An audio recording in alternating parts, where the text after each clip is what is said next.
Chris Lepaco. A couple of months ago, Jake Tapper accepted Paul Manafort's explanation that John Miller wasn't Donald Trump. Yesterday, he got all up in Paul Manafort's butt.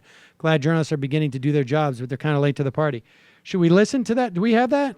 Yeah, let's listen to that. Here is where Jake Tapper actually gets more aggressive. And this is a great example of, and our Chris Lepaco makes it clear on his IM, of how something has turned, where the media now feels like they're comfortable actually saying to a liar, hey, you're a liar.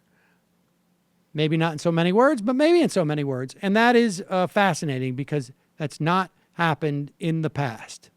The reasons that Mr. Trump's message about the economy on Monday was sidetracked was, of course, when he raised the possibility of Second Amendment people taking matters into their own hands to stop Clinton from appointing pro-gun control judges. That's a controversy that you reject. Trump said afterwards that no one thought he was suggesting violence.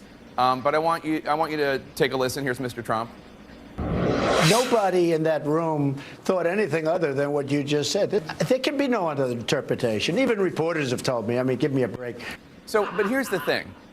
It wasn't just reporters. It was Republicans. It was people in Washington, D.C. who want Mr. Trump to win. And then if you look at the speech when he made those remarks, the man with the white beard who was sitting right behind Mr. Trump at that event, CNN tracked him down. Take a listen.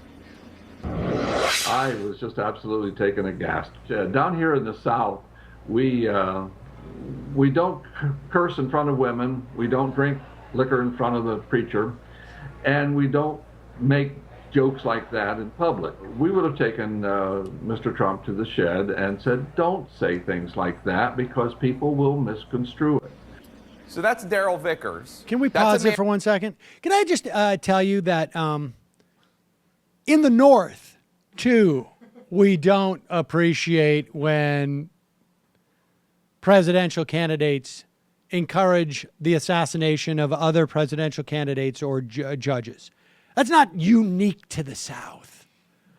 And oddly enough, in the North, we don't actually support a deranged racist, like apparently it's okay to do in the South, as long as you're polite about it. Y'all gotta learn some manners. And who's going to vote for Trump, and he interpreted it the same way a lot of other people do. Now, does Mr. Trump need to listen to what Mr. Vickers had to say, which is be more careful with your words?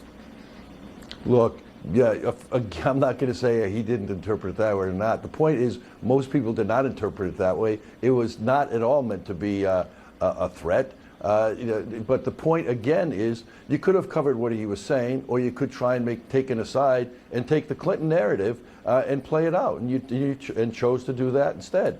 I mean, there's plenty of news to cover this week, but I haven't seen covered.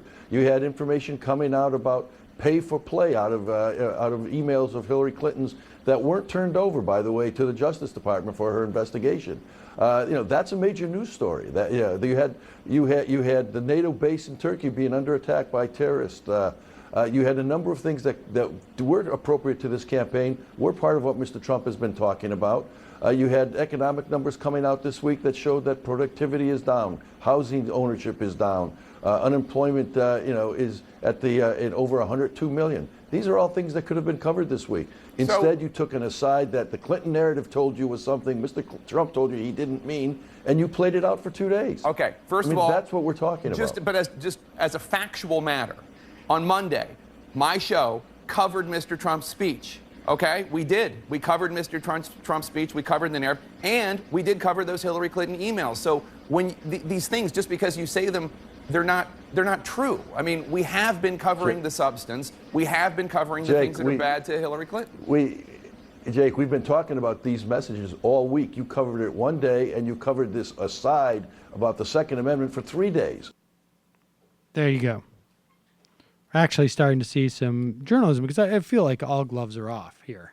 And, but the amazing thing is you still get a pass for just Republicans, maybe not saying they're going to assassinate, but a bunch of other lies. And that is the shame.